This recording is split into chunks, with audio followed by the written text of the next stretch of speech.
Every time I went to court, they said, you're going to jail for life. Incarcerated for 10 years to being a business owner that has 7-figure business? Well, 8 now. 8-figure business. There's $19 billion worth of mini computers sold every year. A lot of the drug dealing is very similar to business owner. Product, there's supply and demand, there's customer retention, customer service. At some point, you may be frustrated, angry, or sad, but you will move back to happiness eventually. How does one do a 180 like that? Hi Alex, welcome. I've been wanting to have this conversation with you for a while because you have a very interesting story and a very interesting background. Talk to us a little bit about your childhood, please. My childhood was a bit sordid. From birth to about 12 years old, I was in a physically abusive and mentally abusive home. I dealt with child molestation around those ages. And eventually the state ended up taking me away for excessive child abuse and putting me into the system as a ward of the state, where they either stick you in a foster home or a group home. But at that age, I was too old for a foster home. So most of it was group home placement. I didn't really like the group homes. I didn't like the environment or the culture that was in there. So I mostly ran away and ended up on the streets. At that point, the only thing they could do is bring you back. So I just mostly stayed on the streets. What does that mean, you ended up on the streets? Well, instead of staying in the group homes that were available to me via the state or the county, I was just living on the streets, either out there with gangs or selling drugs and kind of taking care of myself to some degree. At 15 or 16 years old, they allowed me to enter an independent living program where they would pay the rent and give me a monthly an allowance and some money for food, as long as I was in school and I had a job. Mm-hmm. So I always had a job. I've always been in school since I was a young child, even to this day. Mm-hmm. And did you end up finishing school as you were going through this process? No, not until later in years. I was always in school, but I never really finished school until later in life. Was that system at all helpful for you as you were growing up? In the end, it was helpful. At the time, when you're a young child or a kid or whatever age you're at in the system, you don't really see it from that point of view. Mm-hmm. You're mostly mentally focused on the things that are happening to you in life and why you're in that system and why you're going through what you're going through, if you're even cognizant enough to think about those things. Mm-hmm. So you're not really paying attention if the system is doing something to help you or not. You're more dealing with whatever psychological things you happen to have going through your mind at that point. You said that you were on the streets. How did you end up with the gang activity and drugs and all of that? Well, typically you end up in gangs through friends or neighborhoods and just associates. It's mostly the people that you're around. So some of my close friends were in gangs, and then I ended up joining the gang. It was mostly for the feeling of brotherhood, the feeling of belonging, a lot of that I was missing because I didn't get it from the home. Mm-hmm. I was always smart, so I would always rise in whatever environment you put me in. So I excelled in the gangs, whether it was selling drugs or just hanging out or things that happen on the street. It wasn't a very difficult puzzle to figure out during those times. After all of that activity, the beginning of your business acumen, how did that come about? How did you go from that to actually being able to build a business? There's that whole section of prison in between. So let's hear about it. I left Chicago when I was, I'd say, around 21, 22 to get away for a little while. I ended up in Miami. And twice in my life, I got out of Chicago. When you grow up in an environment, you tend to think this is the way the whole world is. Unless you're cultured and you travel to different places or you read and you learn about different places, you kind of feel like the whole world is like where you're at, right? Mm-hmm. So I ended up going to Alaska for a year to visit my brother because they took him away as well. Mm-hmm. And it was my first experience seeing that the whole world is not like Chicago. Mm-hmm. And I remember feeling really weird there because I was walking around their downtown version of Alaska, of Anchorage, Alaska, which is this little small town. And everybody was super friendly, and I'm walking down the street and people were saying hello, hi. And in Chicago, we walk with our head down and we don't talk to anybody, right? So I felt that they were weird. But after about a month or two, I was the one saying hello to everybody. Mm-hmm. And just kind of acclimating to my environment. And that was the first time that I experienced that not the whole world was like Chicago. The second time was when I moved to Florida, and I was living down here on South Beach, and it was just a completely different world than what I grew up with on the streets of Chicago. Mm-hmm. And at that point, I started to realize, okay, well, maybe not everywhere is like that, and maybe things are different depending on where you're at. So I ended up staying down here. I left most of the gang stuff alone, but I didn't leave the drug sales alone. I ended up getting arrested for like 15 or 20 charges of armed trafficking at 22 to 23 years old. I was facing double life in prison. They had me dead to rights. There was no way I could beat that case. So for the first year, every time I went to court, they said, you're going to jail for life. Every lawyer that I interviewed told me the same thing. So at that point, I was like, okay, let me just resign to the fact that I'm going to be in prison for the rest of my life. It took me about 2 years to get off of the life sentences, and I ended up getting 10 years after everything was said and done. And in prison is where most of the transition took place. I mean, if I look back at history, I see little portions of my memory where it started to like kick in, but it wasn't until I had actual time to sit there and think about it. And what year was that you went to prison, and then what year did you get out? I went in 2001, and I got out in 2011. 2011. Okay, that's 10 for years. me for 10 years. For me, at least, that's very impressive because you 10 years? I got off with the 10 years. It was a blessing. The 10 years, you spending 10 years in prison and then you getting out, and within literally a decade being able to build a seven-figure, Yes. seven-figure business? Well, 8 now. 8-figure business in a few years. So talk to us about that. I mean, I was 25 when I started my business. That was 2007. You were in prison in 2007. I was. I had a 4-year, 5-year head start, even better head start than you. And now we are sitting here together. What prompts that velocity of growth? I think a lot of it has to do with the industry you're in too, though, right? So in my industry, we sell mini computers. There's $19 billion worth of mini computers sold every year in the United States. So we have a much larger pool to go after with a limited number of actual players in the game. So I think a lot of your ability to grow has to do with what kind of industry you're in. If you're in an industry that the pool is smaller, then obviously the growth is more impressive at smaller numbers than my particular industry. But more importantly than that, yes, I agree with you, but how do you go from somebody who was incarcerated for 10 years to being a business owner that has tens of employees? Well, I mean, a lot of the drug dealing is very similar to business owner, right? There's product, there's supply and demand, there's customer retention, customer service. Pricing a lot of the skills structures are the same. I've always been an entrepreneur by nature. That's why I ended up probably selling drugs when I was a kid. But I sold candy before that when I was 8 years old in school and sold the most candy then. Just, I think we have this conversation all the time. Are entrepreneurs made or are they born? And it's a huge debate in the entrepreneur community. I just feel like some of us are born into it. I've always had entrepreneur skills. I apply them everywhere. Even when I was in prison, I didn't have anybody sending me money. I learned how the system worked in prison, and I was able to sustain myself the whole time I was there. So what one does in prison for 10 years? It's up to you. My changing point was I was sitting in the county jail, and a lot of the times if you get arrested for something you know you're going to get out for, it's a bad experience, but it's not that bad of an experience. So when I'm sitting in the holding cell and I was looking at another guy that came in for I think a DUI or something, and he was freaking out. I'm like, well, they're going to let you out soon. It's your first offense. I mean, don't worry too much about being stuck here. Worry about what you can do afterwards. And to me, I was like, that's not the case I'm in right now, though. I'm not going to get out soon. This is the beginning of a very difficult journey for me because I don't know the outcome. My mentality changed while I was sitting there thinking about how smart I am and the people that I was around. And I'm like, okay, I'm smarter than a lot of these people, but most of them are going home, and I'm not. I'm going to be stuck in this for the rest of my life. So what happened to me, and why did I make the decisions that put me in this position? So ultimately, it's all falls on me at some point. And I used that time to kind of dissect the things that happened to me and my reactions to them, and learn what the root cause of those things were and the decisions that I made and why I made those decisions, so that I can truly understand who I was and what motivated me or what moved me to make those kinds of decisions. And that was the beginning of the transition process. It took a couple years to go through that, but it gave me a lot of core fundamentals on how I look at things in business every day. Like, okay, why am I making this decision? How is it going to help? Is this business motivated, emotionally motivated, financial motivated? Where is this coming from? And what's the best way to make that decision to where it's advantageous to everybody involved?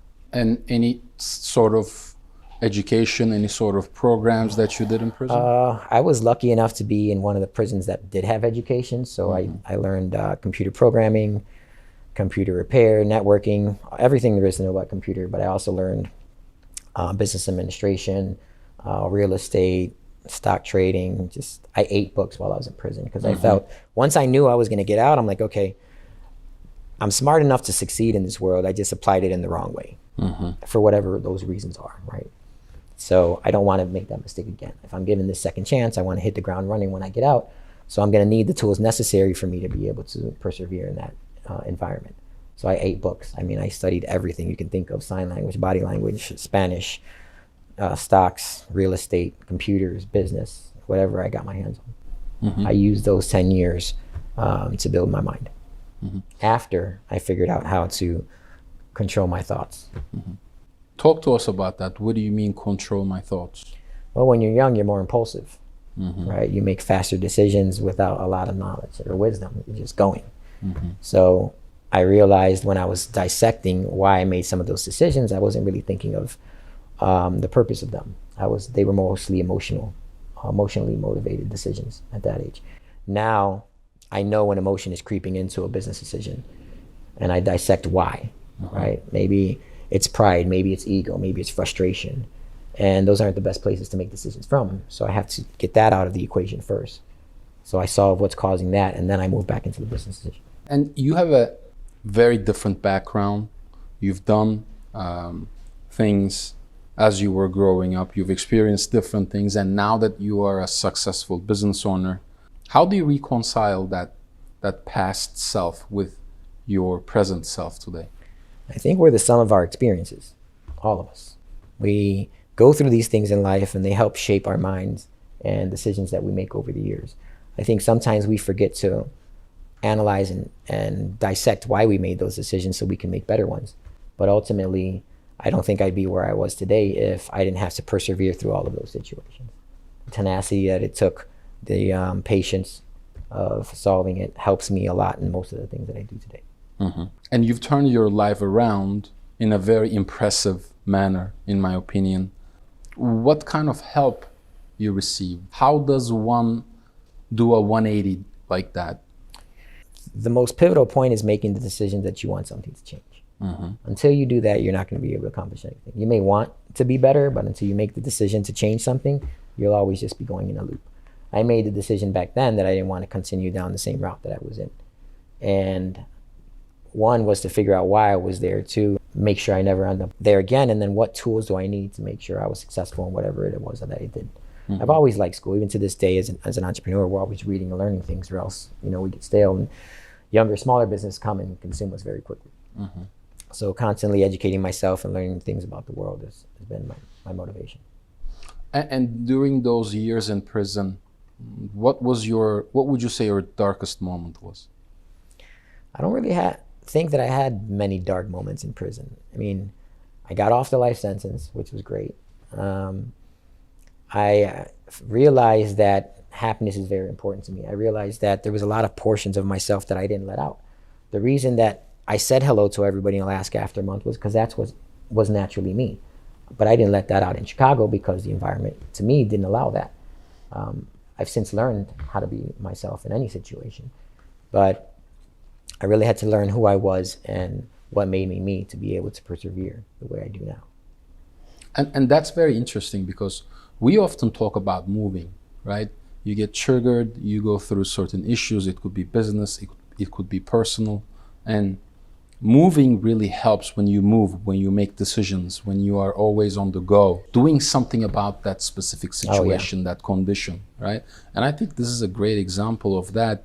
You could just be sitting there being miserable and being sad. So talk to us about that. I mean, there are a lot of, in my opinion, in my experience, there are a lot of people in dark moments like that. And I think that's one of the darkest things that you could experience, being in prison, stuck in prison for 10 years. How do you get yourself to move in that situation?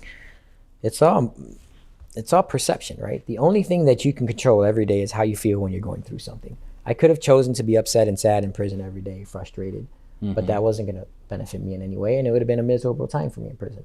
I could be happy. I could be learning. I could be excited about being what's coming in the future and focus on that every day. And that's what I did. I focused on being happy and making sure that my thoughts were healthy in that manner and how I dealt with things. Do you think that that's a skill that you acquire? Do you think that that's effort, or do you think you're born with that kind of moving skill? That I don't know the answer to. How do you think you are? So I think that once I got to that mind frame, it comes naturally to me. I recognize when things start to frustrate me or when my mood starts to change. And I have these mental things that I do to diffuse it, right? I know what it looks like when I start to get angry. I know what it looks like when I start to get frustrated. And I know I don't want to be in that frame of mind to make decisions or to just live life in general. So once I start seeing those things happen, I've created things that would diffuse them to bring it back down so I can get back to happiness.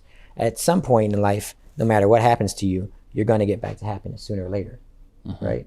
No matter if somebody dies, if you could break up with somebody, or if business goes bad, at some point, you may be frustrated, angry, or sad, but you will move back to happiness eventually. The only thing that I believe you can control is how fast that process takes, right? And jumping straight from sad to happiness isn't always ideal. You need to process those things, but you do control how you process those things and the manner in which you get back to happiness.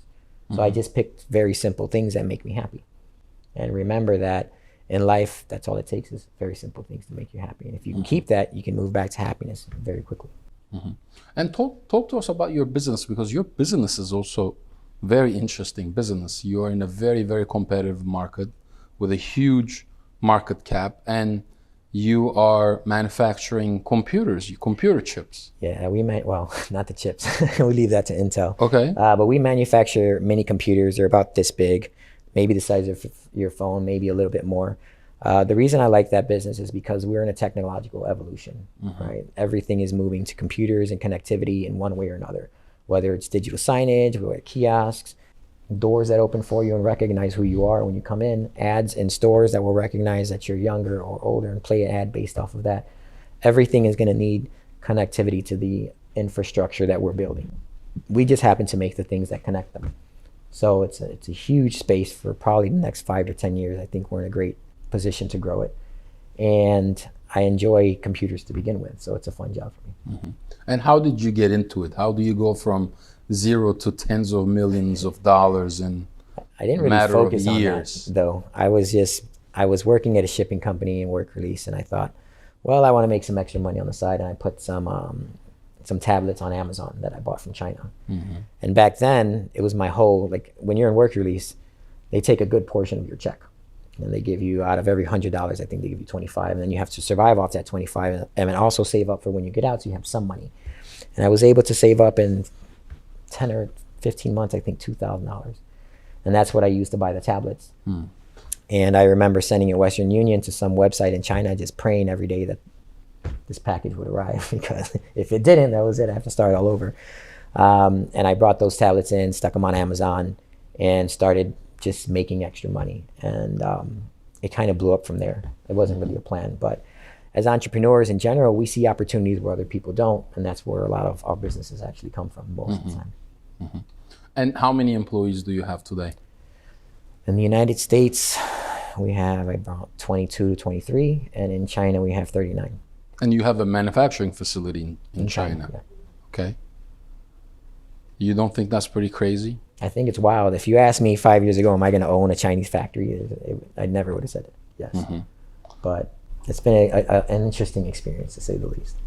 I think it's more than interesting. I think, talk to us about the skill set. Talk to us about what you've learned since you got out of prison. How do you spend your time today? What do you really focus on when it comes to business? Because you're also big on responsibility and accountability from the previous conversations that we've had. How do you balance this drive for business, this drive for growth in a very competitive market with happiness? I would look at it like a puzzle or a chess game, right? You would play a chess game, you think about the moves, but you can ultimately enjoy it. But it's work, right? So especially if the opponent's pretty good. You have to figure out ways to combat and beat it and win. It is fun to play, though, right? I like solving puzzles. I like being challenged. So entering an industry against juggernauts like Intel, and Dell and HP, and finding a way where we can still be successful is challenging and fun. So the work culture that we have is great. Everybody's happy, and we're having a great time in that office or wherever we're at. So that makes it a lot easier. When it comes to work-life balance, that's something I focused more on in the last few years because I didn't have as much before. And it's just focus, right? Where you put your mind and your energy, you'll get the results. And it's funny you use the word fun, because we've done other episodes where we talk about this. You know, you say chess, I say strategy. I say life and business is a strategy game that you can play for the rest of your life. And we've had similar conversations with other guests that I've had on the podcast. But what do you say to those entrepreneurs, business people that are going through challenges, that are competing with billion-dollar companies such as yourself, and they're like, how am I going to compete? What would you tell those individuals? I think if you enjoy something and you're passionate about it, you're always going to do it better than people that don't. Right? So if I am in the computer business because I love computers and I love technology, and someone else is in the business just to make money, they're not going to do it with the passion that I have. Their passion to make money may be greater than my passion for computers, though, so they may win out ultimately. So I learn lessons from them and their passion on how they chase higher revenue, where I just chase greater success in what we're actually producing. So there's lessons on both sides. But ultimately, I think when you're passionate or you enjoy something you do, you're going to do it a lot better than anybody else. So we've carved ourselves out a niche in this market where we're known for high quality and cost-effective computers. The only thing we had to build was brand recognition. We lost a couple of big deals because they just didn't recognize the brand. Somebody once told me that big companies like to work with big companies. They don't care if they pay more. They want to make sure that assurance is there. So part of the struggle more recently was, how do we show them that we are as good as big companies so that they can start working with us? And we've been pretty successful at it so far. And Alex, you're also a member of Entrepreneurs Organization, EO. That's how we met. You're on the board. I am on the board now. You're on the board now. You're also mentoring the accelerators, EO accelerators, Yeah, we're correct? coaching Talk to us about that work.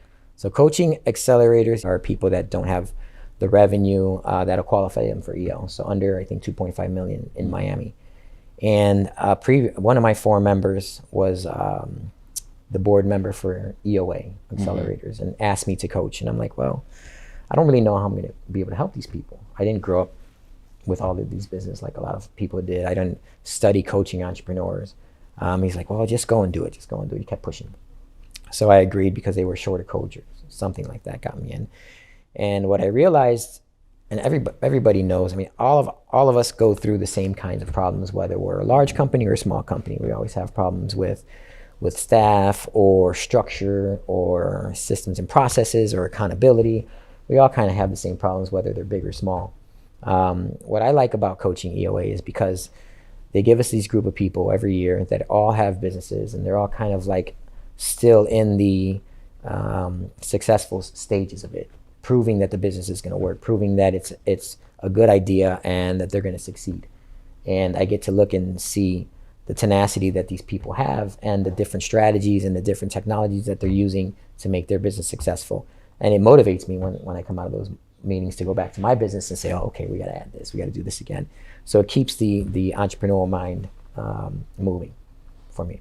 Do you think that you learn from them as you mentor them as well? Oh, yes, of course. I learn all kinds of things from them. What do you think about that? Isn't that interesting as you're mentoring somebody, as you're guiding somebody, that you learn lessons from that? Well, yeah, they're in all different industries, and they tackle things in all different ways, whether it's software, whether it's ideas. There's a lot of software that we've brought into my company that I've learned from them that I didn't know existed. Oh, wow. Right? It helps keep us young in all of the things that are coming and changing in the world now when it comes to running businesses. Because if you don't adapt and grow, then you just become old and stale. So having those entrepreneurs there and me seeing the things that they're doing, like, oh, okay, that's new. I didn't see that before. And it's working or not working. Let me try it out. So it's been interesting. Tell us the decision for you to join EO. How did that come about? So a friend of mine told me about it. I thought it was more of a group of entrepreneurs that were kind of networking together for business. So while I was interested in joining, I wasn't excited about it. And I was like, okay, this is just another networking group so that we can make connections with people that do business. It's completely different than that. Yes, all that is there as well, but one of the recruiters that come and do the evaluation to see if they want to let you in or not called me up on the phone. He's like, hey, I'm going to come and visit you. I was like, well, that's not the protocol. You're supposed to talk to me first and then come to my business and then interview me. He's like, yeah, but I read your background and I want to come meet you in person. I was like, okay. And because of my history, not everybody will let me in. They right? wanted to come and visit you at your location because they knew that you were in prison for 10 years. That I had a company. I mean, I filled out the application with the truth. There was nothing Okay. for me to hide. Mm-hmm. And I don't know what motivated him to want to come see me in person, but he did. Okay. And he told me what EO was really about. He told me about the history of EO, about the forum meetings, on how we talk about everything that's going on, and how just having those connections and meeting these types of people would allow you to learn a lot of different things. Not even so much about businesses or networking with businesses, just in everyday life. Because at first I was like, well, what do I have to offer? My business is probably doing $2 million back then. That's not a lot when it comes to certain things. It was a lot for me, and we were doing well, but I didn't know what I would offer to these people that were in this organization. And then speaking to him, I found out that I have a lot of different kinds of life experiences that I can offer some guidance on. So once I got into the organization, I got into forums and we were having meetings, then I saw the true value of what the organization offered, and that we all, no matter what walk of life we're in, we're all here now, we're all going through the same kinds of things. And is it true that they almost did not accept you? I was told at some point there was a debate about it, yes. Were you the first member in South Florida EO that was previously incarcerated? That I don't know. Okay. I don't know the history on that. But now I'm on the board, I'm an EOA coach, so for whoever did talk up for me, I've shown that it was a good decision. Yep. Now, Alex, you also wrote a letter to yourself. We had this exercise that we did where we all decided, 7 of the business people in our group, we said we're going to write a letter to ourselves from today to our younger selves 10 years ago. And you said something profound in that letter, which talked about the warrior in you. And I listen to Jordan Peterson often, and one of the things that I really enjoy from him, and that is the fact that he says you should be a monster and you should be able to control it. With your background, obviously you came from, you had a challenging childhood and you went through a lot of difficulties and a lot of hardship. How do you balance that background with what you're doing in business today? How do you remain calm? How do you keep that warrior that is inside of you at bay when you need to? And how does the warrior come out when you need the warrior to be there? Talk to us about that relationship, because I think we all struggle with that. How do we remain happy at the same time? How do we, and you've heard me say this, I want to be more calm. I want to be more zen, more happy. I want to be happier, but at the same time, there's that person inside of you that just wants to go, achieve, grow. There's a lot in that question. When you talk about the warrior and which way it's applied, right? So if the warrior is the ambition and the tenacity inside you to persevere, you can apply that to anything, whether it's business, whether it's, if you focus on wanting to have work-life balance, whether it's a relationship, it's just there. I think when we were talking about the warrior, it was more at some point in my life, and in all of our lives, we feel like we're on top of our game. We're 100%. We're the strongest, best version of ourselves that we can be. And we have our ups and downs, right? And then there'll come a point in our life where we feel we're not that person again. Or we were that person because we were being that person in a different kind of environment. And we don't think we can apply that same type of characters and personalities in this type of environment, right? But I think that you just have to turn that warrior into a different kind of warrior. You're always going to be that warrior, if that's the term that you want to use, no matter what you're doing. It's just how you apply it. You can't apply it the same way you did before. You just apply it to how it's more relevant in your life this time, because that's what pushes your ambition and your will to succeed and your perseverance when times get tough, right? Is that drive. And when you feel like you're in your zone, you always feel like you're going to achieve whatever doing, right? There's a lot of different seminars on how to always remain in your zone. I think that people sometimes have regret because they feel like they're not the best version of themselves that they used to be, and they wish they could be that again doing this. But they don't apply the different things that have changed in life and kind of change the measuring stick to what is the best version of yourself, and are you actually doing it? Entrepreneurs are always the hardest judge of themselves, right? I can tell you that I don't really think that I'm doing that well compared to what I think I could be doing if I were on the top level. But if you look back, we've achieved a lot. And taking time to understand that and appreciate it will give you the ability to understand and appreciate what you are and say, okay, maybe we are at the top of our game. Although we'll probably never say yes, right? We'll always like, there's a little bit more, we can squeeze out a little bit more. But it's more mindset and how you apply it to where you're at in life now is what I think. Do you think that growth ever stops? No, I don't think growth ever stops. Even in my company today, I remember reading a book stating that when you're a very tiny company and you're growing into a bigger company, you're going to lose 80% of the people that you start with. And I was like, well, I don't want to lose 80% of the people that I started with. I love these people. They're great. I think they're awesome. And we did what we did. The thing is that the business grows. And if you don't grow with it, then you no longer can do what's necessary for the business at that point. And that's what gave me the ability to say, okay, well, maybe we need to level up some of the people that we have, to the point where if the company ever gets big enough to where I don't have the capability to run it, I will remove myself from that position and hire somebody that can do it. Because ultimately, as the owner of the company, I would want the best person there doing what they need to do to have the company grow.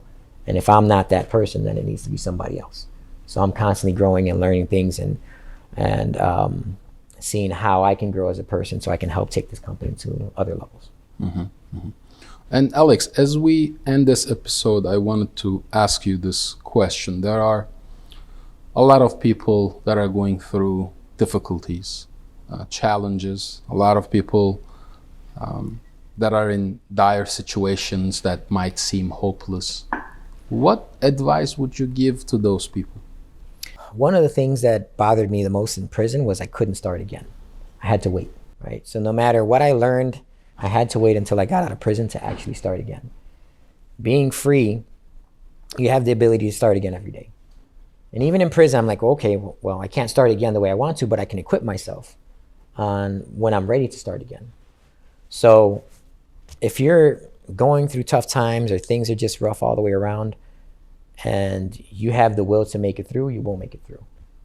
And the only thing that you can do is remain focused on what you want to make it through too, and know that you control how you feel going through it.